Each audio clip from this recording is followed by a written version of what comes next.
ইমান গেছে গা। এই জন্য আমি বলি মদখুর মদ খাও, কিন্তু মদের বাইরে দুধ লেখা আপনি মদ বিক্রি করতে পারবেন না। বেঈমান কাফের বেদিনারা গান বাজনা করে উরুসের নাম দিয়া, ধর্মীয় নাম দিয়া, ফিরসাবের নাম দিয়া, এই মাহফিলের নাম দিয়া, মাগরিবের পরে বিলাত ফইরা রাত্রা কুতুর গান হইলে গান হবেন, এইটা মেনে নেওয়া যাবে না। ঠিক কিনা?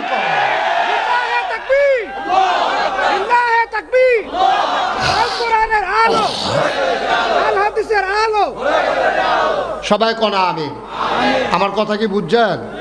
এখন সহজ কথা, কঠিন কোনো ওয়াজের দরকার নেই, কঠিন কোনো ওয়াজের দরকার নেই। আল্লাহ রাব্বুল আলামিন এবার তার বান্দাদের জন্য 30 পারা কোরআন দিয়ে দিলেন। এই কোরআন অনুযায়ী জীবন চলা, জীবন চালানো। তুমি যদি আল্লাহকে আল্লাহ মেনে নাও, আর তুমি যখন বলেছ লা ইলাহা ইল্লাল্লাহ মুহাম্মাদুর রাসূলুল্লাহ, তুমি ইমানদার হয়ে গেলা। ও বন্ধু, ইমানদার হওয়া আর মুসলমান হওয়া এক জিনিস না।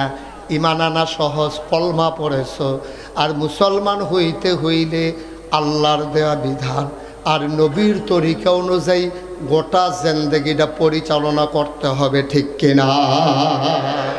ইমানের ব্যাপারে সন্দেহ থাকা যাবে না। আপনারা আমি জিগাইলাম, ভাই আপনি ইমানদার নি? ফারুক ভাইয়ের লোক আমার দেওয়া হইলো, তো তেলগুহি বাজার আমি জিগাইলাম, ভাই একটা কথা জিগাই, অনেক দিনের কথাটা জিগাম করতে আসি, জিগান হইছে না, আপনি ইমানদার হইছেন নি?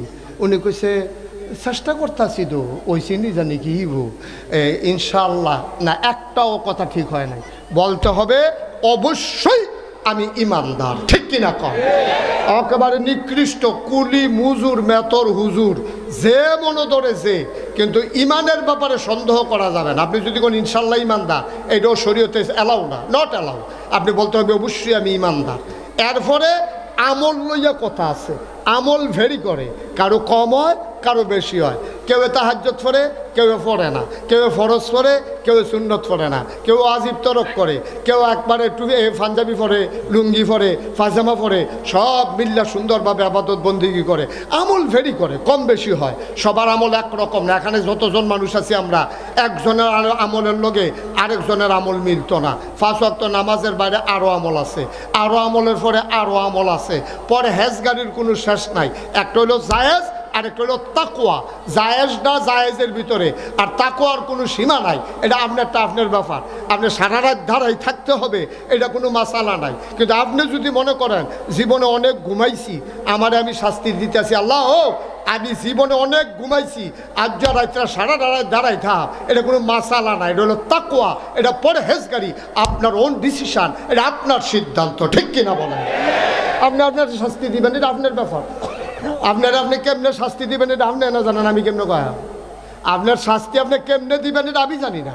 যে সারাটা জীবন নাফরমানি কম করছি না, বেঈমানি কম করছি না, নামাজ কম ছাড়ছি না, ঠিক আছে। মন তুমি বেশি বাইরে গেছো গা, তোমার রাজ্য রাইতের ভিতরে সোজা করতে আসি, আপনি শীতের ভিতরে 50 বার রুজু করবেন, এটা কোনো না জায়েজের প্রশ্ন না, এটা কোনো মাসালার প্রশ্ন না।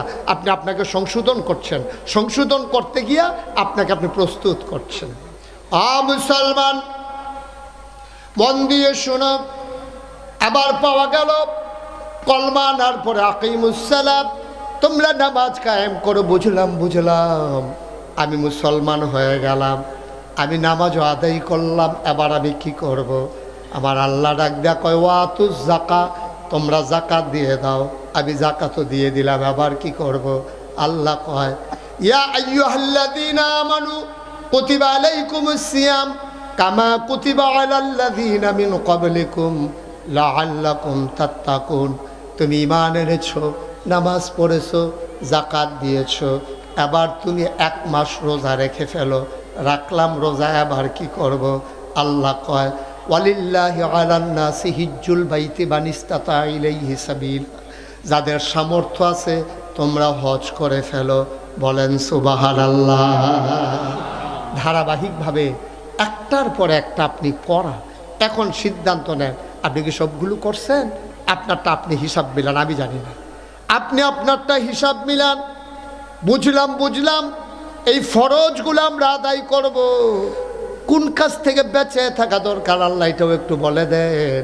আমরা বোকা মানুষ, সামনে তাকাইলে পেছনে দেখি না, ডাইনে তাকাইলে বামে দেখি না। গত শুক্রবারে জমার পরে কি দিয়ে ভাত খেয়েছি আমার মনে নাই গো মাওলা। ও মাওলা ও রাব্বে করিম, তুমি আমার এলেম দিয়েছো সামান্য একটু, আমার মনে থাকে না, আমি দিন বুঝি না।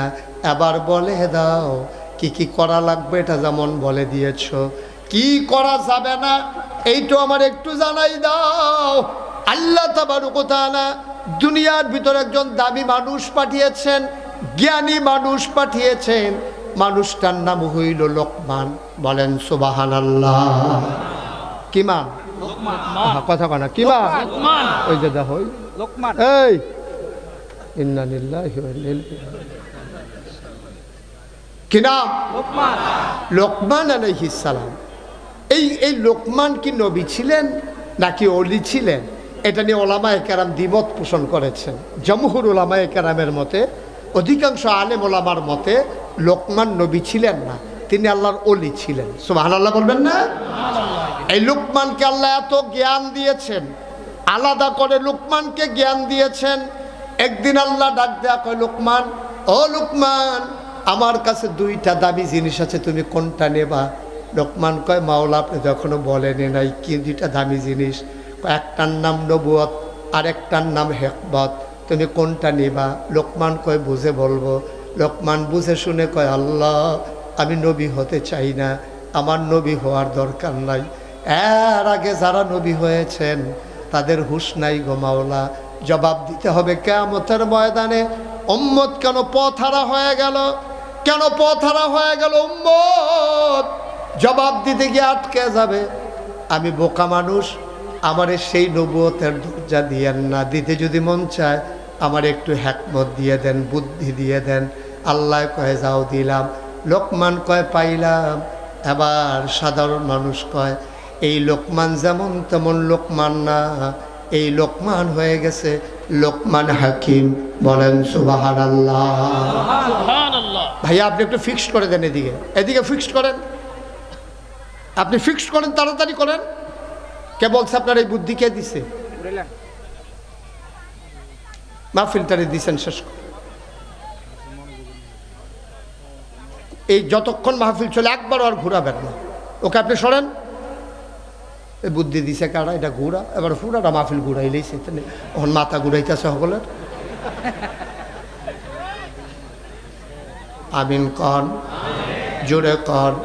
এখন লোকমান যখন বলল আমি একটু বুদ্ধি চাই, আল্লাহ বলে দিলাম। তো লোকমান তার সাধারণ লোকমান হয়ে গেছে লোকমান হাকিম। এই লোকমানের কত বুদ্ধি, শুনতে মন চায়?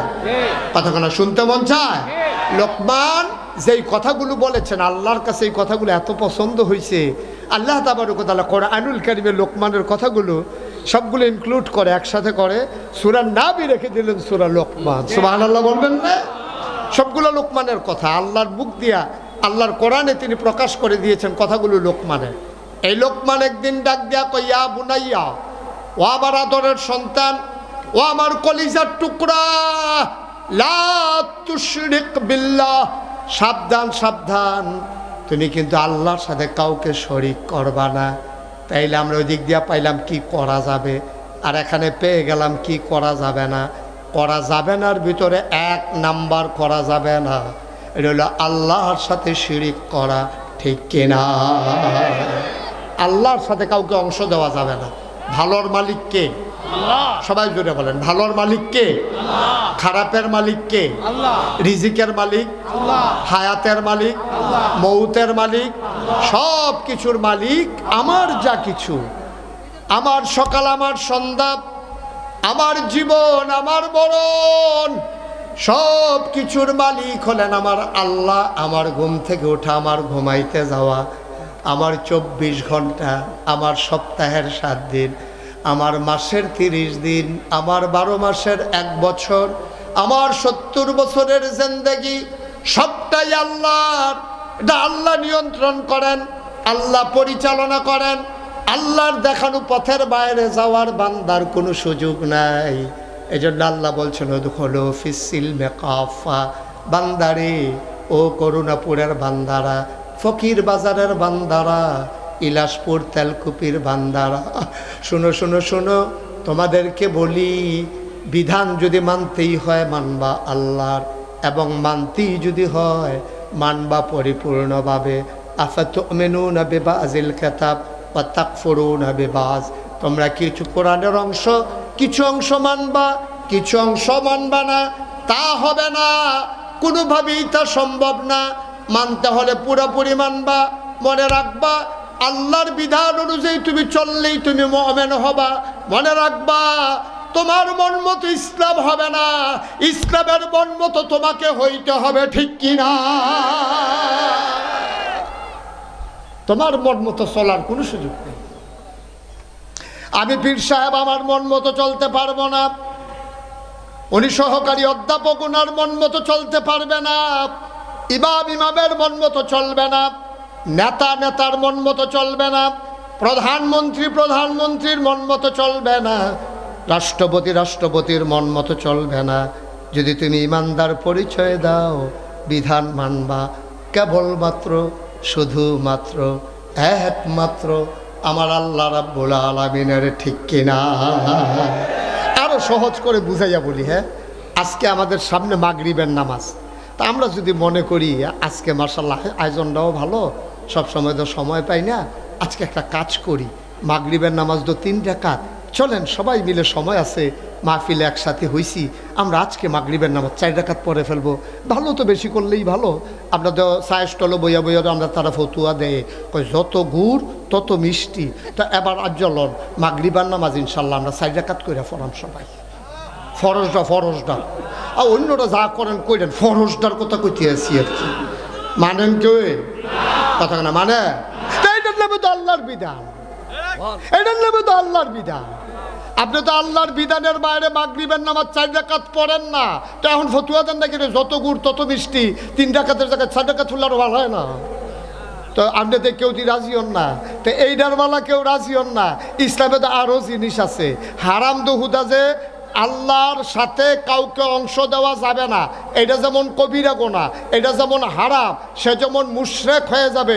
এটা নবীজির ওই কোরআনুল কারীমে ১৫০০ বছর আগে ওই লোকমান হাকিমের মুখের কথা আল্লাহ কোরআনের ভিতরে ইনক্লুড করে জানিয়ে দিলেন যে, ইয়া বুনাইয়া, ও আমার আদরের সন্তান, লা তুশরিক বিল্লাহ, আল্লাহর সাথে কাউকে শরীক করবি না, ইন্নাশ শিরকা লা যুলমুন আযীম, শিরক হলো মহা গুনাহ, খারাপ গুনাহ, সাংঘাতিক গুনাহ, ঠিক কিনা কও? আমরা শিরক করি না কি করি না? কথায় কথায় শিরক করি। শিরক 2 জাতের, শিরকে জলি, শিরকে খফি। খফিটা তো কোনো আগামাতায় নাই, কত যে করে, খালি জিজ্ঞাসা তোমার আব্বার শরীরটা কি এ রোগে কি মানুষ বাঁচেনি? ক্যান্সার না? আব্বার তো ক্যান্সার, কত অহনদী বাচ্চা রয়েছে, ওই যে রাজগঞ্জের হোমিও ওষুধরা, আরে খাওয়ানোর লগে লগে অ্যাকশন হয়েছে, এই ওষুধটা ঠেলায় না, আব্বা কোনো মতে বাচ্চা রয়েছে। কথাটা কি হয়েছে? তোমার কথা কোনো কথাটা কি হয়েছে? এই হোমিও ওষুধে বাঁচাই রাখছে না আল্লাহ বাঁচাই রাখছে? তাহলে তো হাম বরাবর করে দিয়েছেন ওই হোমিও রাজগঞ্জের সিফার গল্লির যে ওষুধরা, এটা বলে অনেক সাংঘাতিক পাওয়ারফুল এটা ওষুধ। এইটার কারণে মরে গেল কই, এতক্ষণে মরে গেল কই? জিজ্ঞাসা তুফানে ঘরটার খবর কিতা?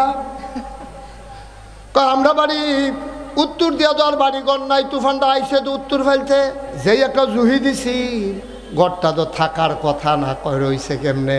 কয়েকদিন আগে না ফালাডি বদলাইলাম, আবার ঠিহা দিলাম ফালা দিয়া, এই ফালাডির কারণে কোনো মতে খেরাত রইছে, ঘরটা রইছে, ইমানটা চইলা গেছে। ঘরের জায়গাত ঘর রয়েছে, ইমান নাই তো, ঠিক নি রে? কেড়ায় বুঝাইব? এই যে বড়বড়ার মতো একটা কথা কইয়া বইলে ইমান তো গেছে গা। লুঙ্গিটা খুললে টের পাওয়া যায়, যার গেছে তেও টের পায়, যারা সামনে গেছে তারাও কয়। কিন্তু ইমান এমন একটা জিনিস, যার গেছে তেও টের পায় না, যারার সামনে গেছে তারাও টের পায় না, ঠিক কিনা কয়? সাংঘাতিক জিনিস। তাইলে আল্লাহর সাথে শরিক করা যাবে না। আর এই বাংলাদেশে শিরিকের আবিষ্কারক হইল বিশেষ করে একদল ভণ্ড প্রতারক, ইসলামের লেবাসদারি নামদারি, ওই মদের বাড়ি দিয়ে দুধলে হুন্না একদল ভণ্ড প্রতারক, পিন নামের কলঙ্ক, ঠিক কিনা? এই শিরকটা চালু করছে বেশি। সম্মান করতে করতে বউয়ের আমার কেলাওনের মতো আর কি, যেই বউয়ের লেগে মায়া মনটা আমার খেলাই বড় কয় কি থাকে নাউজুবিল্লাহ কইতেন না? মির্জা গালিব বিশ্ববিখ্যাত একজন কবি ছিলেন। আমি গত পরশুদিন ফেসবুকে তার 2 লাইন কবিতা পাইয়া আমার চোখে পানি চলে আসছে। মির্জা গালিব কয়, যেই দিন আমি তোমারে দেখলাম প্রিয়তমা, মির্জা গালিব কয়, কাল্পনিক কথা তো, কবিরার কথা তো, কয় ও প্রিয়তমা, ও ভালোবাসার মানুষ, তোমার আমি কলজে দিয়া মায়া করি, কিন্তু যেই দিন দেখলাম তুমি অন্য একটা ছেলের হাত ধরে হাঁটতেছো, সেই দিন আমি বুঝেছি আল্লাহ কেন শিরককে এত পছন্দ করে।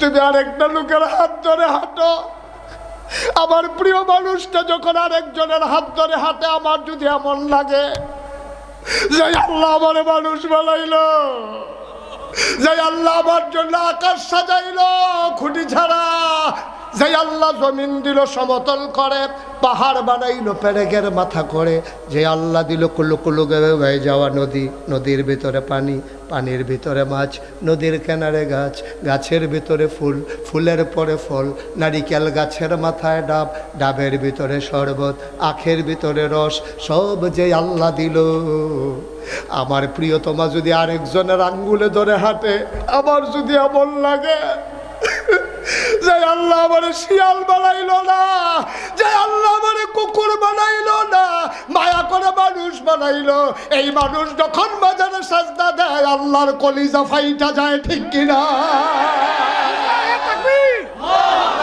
লিল্লাহে তাকবীর, আল কোরআনের আলো।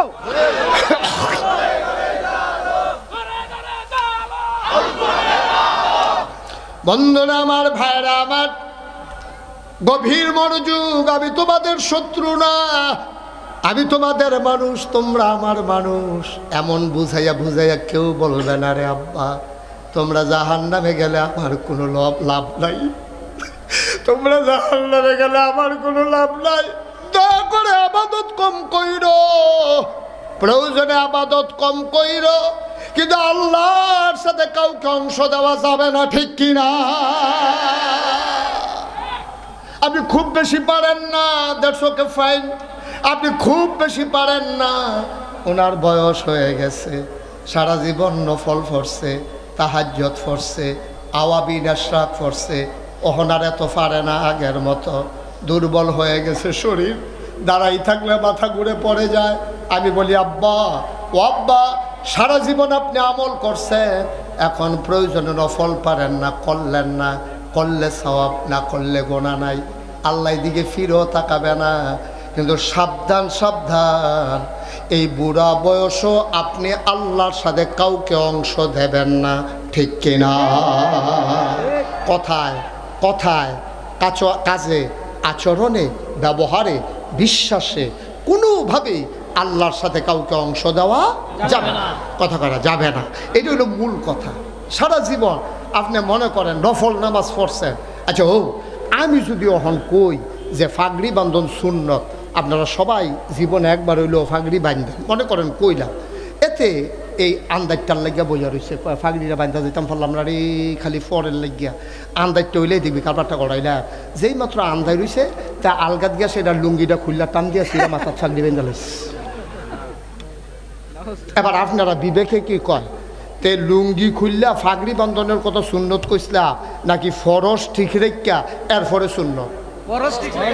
সহজ কথা তো, আরে সহজ কথা তো, আপনার লুঙ্গিটা আছে, পায়জামা আছে, পাঞ্জাবি আছে, টুপি আছে, এরপরে না ফাগড়ি বন্ধন সুন্নত। আপনি কি লুঙ্গি খুললা টান দিয়েছি এটা লম্বা করে বানাইয়া ফাগড়ি বিনতে নেবে? হেগুল দিয়ে ফরজের খবর নাই, আপনি হেগুল দিয়ে ফাগড়ি বানতে আছে, হ্যাঁ গুস্তের খবর নাই, এবার সালাদ আইনা দিতে আছে গুদের ফরজ হবে, ভাত আর সালাদ দেয়, কই কি তো তরকারি কই সালাদ দেয়, সালাদ অনেক ভালো জিনিস তো, হ্যাঁ সে তুইটা গেছে গা মেহমানের বেড়া, সালাদ তো বালা জিনিস, আমিও কই গুস্তের লোকে না সালাদ বালা, এই ফাগড়ি বান্ধন তো বালা, ফরজের লোকে না বালা, ঠিক কিনা কম? তোর বেড়া ফরজের খবর নাই, তুই ফাগড়ি লিয়ে দৌড়াদৌড়ি করিস কীর্তি, এর লাগে তো নোয়াখালী হুজুরে কইছিল, কইলে তা নোয়াখালী হুজুরে কি কম দুঃখে কইছে, কিতা কইছে না কইলে তামরে জসিম করে আমরা জসিম সাতপুরি গেছে,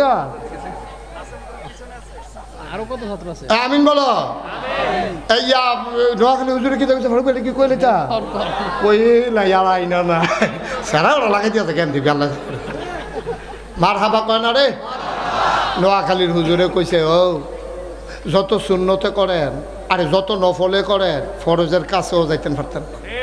তখন বুড়া বেড়ায় বইয়া বইয়া চিন্তা করে জীবনে কত নফল নামাজ পড়লাম, কত তসবি তাহলিল পড়লাম, এটি কি ফাও গেল রে। এই হ্যাঁ বেড়ায় বুড়া বেড়ায় নোয়াখালী হুজুরকে কি হাত তুলছেন কেন? কয় প্রশ্ন আছে। কয় কি প্রশ্ন? কই যে আরে তুমি এটা কিন্তু ফটো ফটো ধরো ঘিরতে এটা রে মার হাবা কর।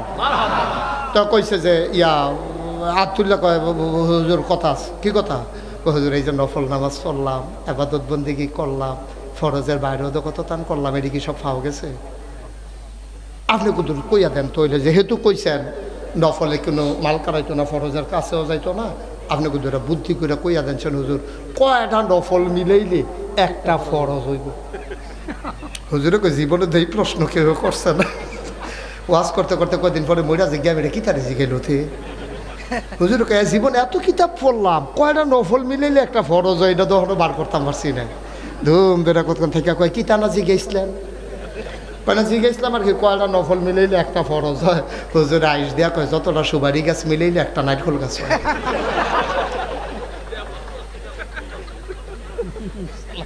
আল্লাহ দিন আছেন রে দেলু ভাই আই পড়ছে আর আগে এমন আছেন না ঝামেলা তো সংসার ধর্ম লইয়া ঝামেলাত আছে। মার হাবা কয় না রে